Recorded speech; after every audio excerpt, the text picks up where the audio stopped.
நம்ம இதுவரைக்கு எபிரே வார்த்தையில் ஆண்பால் பெண்பால் எப்படி கண்டுபிடிக்கிறதுன்னு சொல்லி பார்த்தோம். அதுலேயும் பெண்பாலில் ஒருமை சொல்லுக்கு எப்படி வரும், பன்மை சொல்லுக்கு எப்படி வரும்னு சொல்லி பார்த்தோம். இப்போது ஆண்பாலில் அது பன்மை சொல்ல வரும்போது எப்படி இருக்கும் அப்படிங்கிறத நம்ம பார்க்கலாம். நம்ம ஏற்கனவே ஆண்பாலை பற்றி நம்ம பார்த்தோம். 3 வார்த்தைகளை பார்த்தோம். ஒன்று வந்து கெத்தா, அடுத்தது நபி, மூணாவது வந்து எட்ஸ். இந்த 3 காரியத்தை குறித்து நம்ம பார்த்தோம். மரத்தை பற்றி பார்த்தோம். பாவத்துக்கு ஹீப்ருல என்ன சொல்வீங்க? கெத்தா.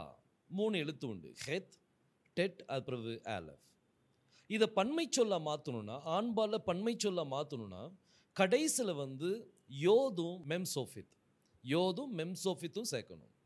இது ரெண்டும் சேர்க்கும்போது இம் அப்படிங்கிற உச்சரிப்பு என்ன செய்யும் வரும்.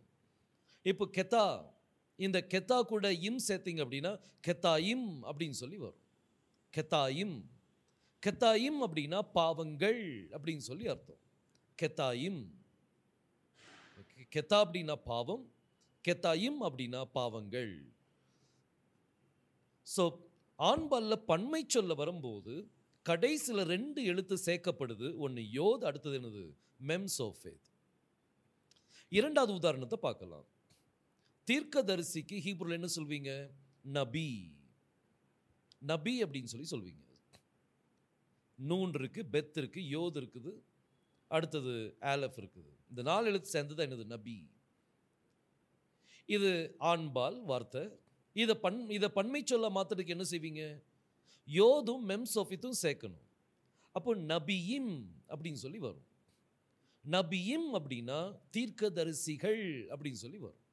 நபி, நபியிம். கெத்தா, கெத்தாயிம்.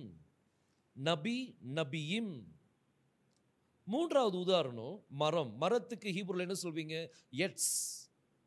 எட்ஸில் 2 எழுத்தா இருக்குது. ஒன்று வந்து ஆயின், அடுத்தது சாடே சோஃபித். இது ஆண்பால் வார்த்தையா பெண்பால் வார்த்தையா? ஆண்பால் வார்த்தை. ஏன்னா அதில் கடைசி எழுத்து ஹே கிடையாது, தாவும் கிடையாது. அப்போ இது ஆண்பால் வார்த்தை.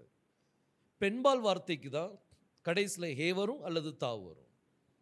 இப்போ எட்ஸுங்கிறது ஆண்பால் வார்த்தை. இதை பன்மை சொல்ல மாத்துறதுக்கு என்ன சேர்க்கணும்? யோதும் மெம்சோஃபித்தும் என்ன செய்யணும்? சேர்க்கணும். 2 சேர்த்தீங்கன்னா இம் அப்படின்னு சொல்லி வரும். அப்போ எட்ஸ், எட்ஸிம். எட்ஸ், எட்ஸிம். மரங்கள். மரத்துக்கு ஹீப்ருல என்னது? எட்ஸ்.